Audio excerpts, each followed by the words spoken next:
Assalamualaikum and hi, my name is SITI DINI ANDRIANNA. My metric number is 2021111833. I am from group KAM1103C. Today I'm going to talk a little bit about introduction and background of Indonesia. Macroeconomics is a branch of economics that studies how an overall economy, the market or other system that operate on a large scale behaves. Macroeconomics studies economy-wide phenomena such as inflation, price levels, rate of economic growth, national income, gross domestic product (GDP), and change in unemployment. Indonesia is working hard to break out from the middle income trap through structural reforms. This endeavor is represented in Indonesia's 2045 visions.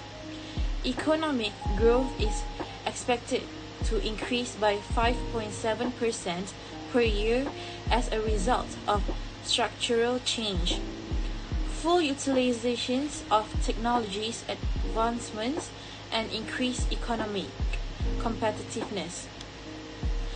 Indonesia aims to become a high-income country by 2036 and the world's fifth largest economy by 2045 with an annual growth rate of 5.0%.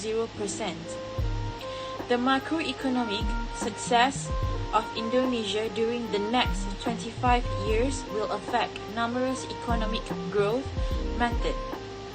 Indonesia average economic growth rate from 1986 to 2015 was only 5.1%.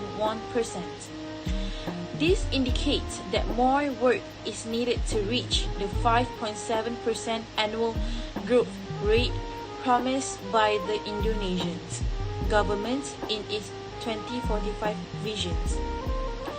The achievements of the 4 years preceding the crisis, Suharto's government could not meet the post-1998 economic growth outcomes.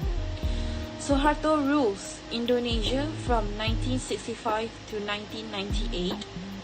The post-crisis economic growth rate was just 4.91% compared to the pre-crisis average of 7.10% each year, 1994 to 1997.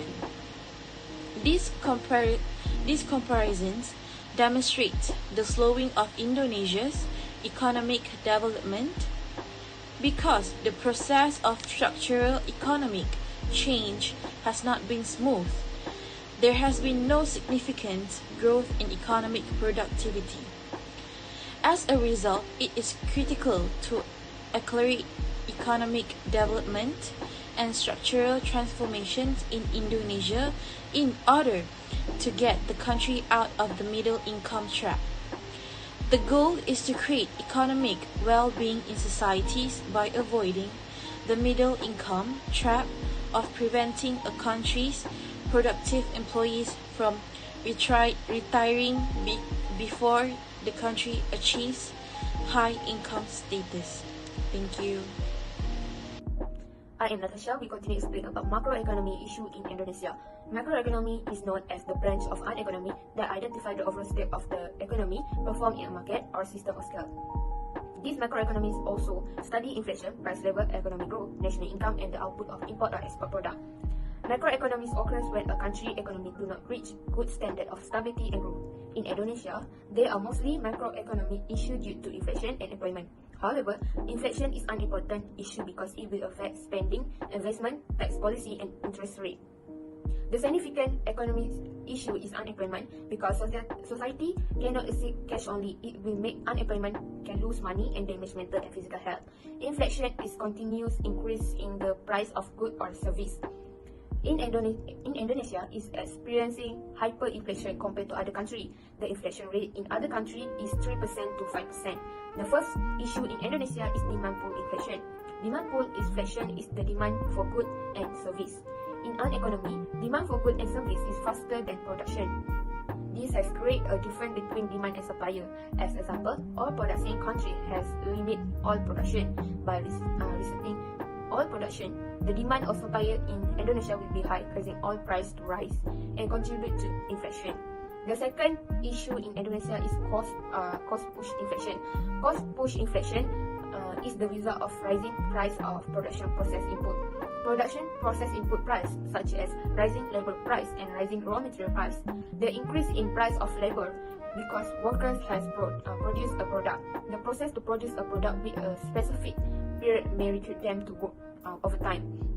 The increase in the price of raw material in providing quality goods require the best raw material. Therefore, the cost of producing product and service can also contribute to inflation. Indonesia national economy is the form of rupiah. When the value of the rupiah falls, it will cause weakness in Indonesia financial sector and higher private foreign debit. This has caused Indonesia to be in crisis because of ineffective government policy. As an example, the financial stabilization package of the International Monetary Fund, or known as the IMF, use strategy that not suitable for Indonesia. The IMF has proposed a combination of financial relief package and economy reform program. These strategies are difficult to implement and not settle the problem immediately.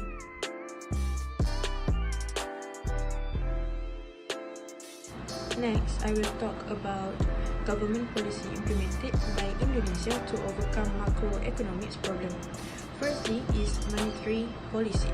The central bank's macroeconomics policy is known as monetary policy. Controlling the amount of money in the economy and the channel through which is provided is known as monetary policy too. Other than that, fiscal policy and monetary policy are two categories of government policy. Next, the rupiah, the currency used in Indonesia, is created and maintained to be stable. Central Bank of Republic of Indonesia is Bank Indonesia, and the current governor of Bank Indonesia is Peri Wijayo. Central bank functions are formulating and implementing monetary policy, control money supply, and to stabilize the rupiah exchange rate and uphold the effectiveness of the transmission of monetary policy to promote high-quality economic growth. The monetary method to overcome the inflation for this country, which is Indonesia, is inflation targeting. The key metric monetary policy used by majority of modern central banks is the rate of inflation in a given nation. Central banks tighten monetary policy by raising interest rates or adopting other hawkish measures if prices increase faster than their aim. As a strategy, inflation targeting views the primary of the central bank as maintaining price stability. Next, enhancing policy cooperation to preserve macroeconomic stability and foster the momentum of the national economic recovery, reduce the negative effects of upside risk on inflation and consumer spending, such as the normalization of global liquidity policy and increase in global commodity prices. Lastly, a durable economic recovery towards an advanced Indonesia will be facilitated by low and steady inflation. Next is fiscal policy. An economic strategy that deals with the government revenue is known as a fiscal policy. The net taxes of the household sector provide the resource of this kind of income. The government uses this tax to pay for expenses incurred because of this operation. To accomplish development goals, macroeconomics policy's fiscal component is used. Tax reduction and greater public spending are the two main manifestations of enhanced treasury fiscal policy.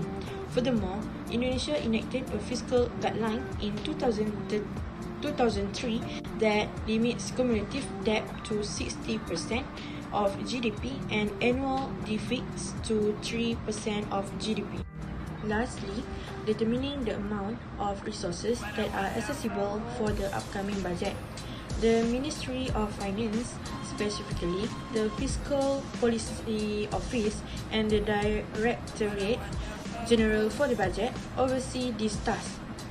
As a risk management tactic or the correctness of the economic assumptions, the Fiscal Policy Office has been adding increasing prudence reserve concurrently. Direct control. Sectors in Indonesia are the trade sector, chemical industry, fertilizer and pesticide industry, other services, building, machinery industry, electrical tools and equipment, other food industry. Economic sector in Indonesia which has a high role in attracting the income index of society. Making imported raw material another alternative for all Indonesian consumers will encourage both domestic and international consumption.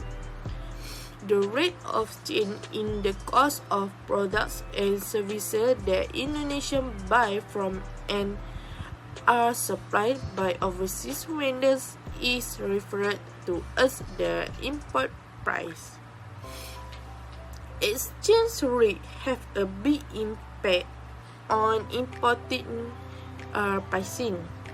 In this instance, the use of comparatively high interest rate will result in a greater rate of return. By substituting less expensive imports for those who price have established the price of imports, it may possible to lessen inflationary pressures. This will aid in lowering national inflation. Like without lowering inflation, this can encourage domestic providers in becoming more advanced. In Indonesia, export price represent the rate of change in the cost of goods and services sold by locals to visitors. The exchange rate has a large effect on export price. In attempt to provide prospect for domestic production, the need for export is decreases. This is due to Indonesia's inflationary mode, which will result in lower price for commodities or goods from export nations. As a result, such a measure will have an impact on the nation's economy. The conclusion. In ASEAN, Indonesia has the fourth lowest inflation rate behind Malaysia, Vietnam, and Brunei. Inflation will have an impact on the Indonesian economy since it is a long-term issue rather than a short-term one. In this situation, the government must play a significant role in addressing the inflation problem.